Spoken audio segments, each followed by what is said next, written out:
kemungkinan tidak berjalan di atas aturan. Bayangkan kalau kami berjalan di luar aturan, kemudian hasilnya tidak sesuai karena kami melanggar aturan. Saya tanya, Bapak Ibu setuju nggak kami melakukan di luar aturan? Nah, oleh karena itu kami harus berjalan di atas aturan.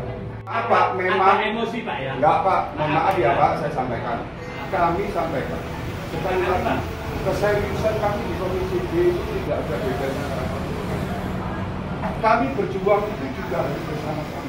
Cara konsep itu adalah satu di pemerintah kota, yang kedua juga di di BMD PD Pasar. Itu kalau kita tetap mendorong agar segera dilakukan revitalisasi karena masih ada sisa 9,9 M yang mana untuk 4 pasar itu yang segera dilakukan. Itu mudah-mudahan kalau ada investor ada lebih baik ya Pak ya, karena bisa tidak saja di 4 pasar ini juga sampai ke pasar-pasar lain seluruh Surabaya dari 67 pasar yang dimiliki oleh PD Pasar. Saya ini berharap tidak pasar tunjungan saja, akan tetapi pasar basah, pasar tradisional, yang mana pasar itu bisa berbentuk pasar tradisional semi modern judulnya gitu. Artinya tidak meninggalkan dari pasar tradisional, tapi membawa pasar tradisional itu ke arah semi modern, nyaman berbelanja, bersih. Ini yang harus dikutip, bagus sekali. Dan revitalisasi sudah layak, ini sudah lebih hampir 40 tahun lah, rumah saya jam sebelah. Ya ini kan saya rasa kalau hanya mengandalkan dari 4 aja ini tidak bisa mensupport secara besar. Berproses bagaimana pasar lain 67 itu juga direvitalisasi sehingga dari PD Pasar tersebut bisa menyumbangkan kontribusi kepada pemerintah kota. Itu harapan kita. Itulah perlunya kita duduk bersama karena Pak Wali Kota ini juga sudah menyampaikan perekonomian yang APBD ini 40% untuk usaha mikro maupun UMKM. UMKM perlu kita support total ya, itu juga Pak Wali Kota seperti itu. Demikian juga artinya kalau ada permasalahan yang menyangkut dengan denda kita bicara bersama. Terasa ada solusi lah, karena ini yang putus saja komunikasinya, yang putus saja. Kalau dari pedagang pelanggan yang memang ranahnya keberatan tentang denda masih ada jalan keluar. Tidak mestilah langsung tidak boleh diperjuangkan karena sekarang ini kita semua perlu menggenjot ya tentang memasukkan daripada perekonomian Kota Surabaya. Itu tujuannya. Kami juga melakukan aksi gitu. Kami melakukan aksi untuk perbaikan pasar di pasar Tunjungan ini. Dan kami memang kami Pak ke depan revitalisasi sendiri kita sudah anggarkan di yang penyertaan modal ini. Hanya saja yang perlu diperhatikan pertama adalah uji lab. Nah, saya maunya uji lab dulu bangunan ini. Jangan sampai nanti kita revitalisasi dengan bangunan yang ada ternyata masa bangunannya kurang jangka waktunya tidak terlalu lama. Jadi kita mau uji lab ketahanan bangunan ini berapa lama sih gitu.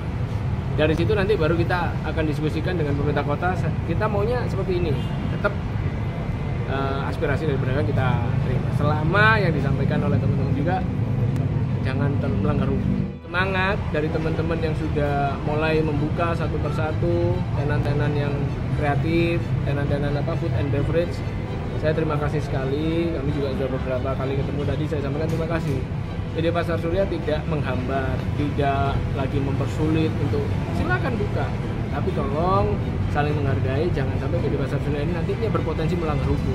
Misalkan dari pedagang lama ya Mas ya, ini ada penyewa yang mau buka tenan, pedagang lama masih ada tunggakan, tolong dilunasi dulu. Atau bagaimana nanti kita didiskusikan kan? Baik, jangan langsung buka segala macam kan nanti kita kena juga. Loh itu sudah buka kok, uangnya belum masuk ke PD Pasar misalkan. Nyakui ya keadaannya memang kurang layak, sebenarnya nggak masalah. Gitu. Jadi kalau memang ada pengajuan keringanan dari pedagang, ya kita diskusikan di internal. Selama tidak melanggar hukum kita aksi kok kita. Misalkan ada pedagang mau buka nih, ada yang mau sewa ya kan, ya mau silakan buat surat ke kami keringanan. Selama masuk wajar, kasih alasan ini kan kemarin kan kita tahu pandemi, jadi kita harus mengerti itu. Kalau untuk uji lab kita kemarin anggarkan 300 juta ya, uji lab keseluruhan. Setelah itu baru hasilnya keluar, baru kita diskusikan mau diapakan. Kalau masih layak ya kita pertahankan, kita perbaiki betul-betul dengan konstruksi yang ada supaya nantinya bisa menjadi pasar UMKM, pasar teman-teman milenial yang tim kreatif. Tapi kalau memang tidak layak ya kita nanti harus diskusikan lagi. Kita butuh investor mungkin untuk pengembangan pemasarannya mungkin ya. Tapi kalau untuk kalau memang bangunan masih layak ya kita tinggal poles-poles dikit kan. Yang sekarang untuk di teman-teman itu ya sekitaran 15 ya.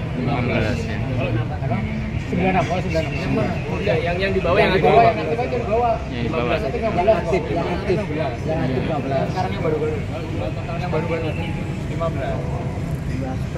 Totalnya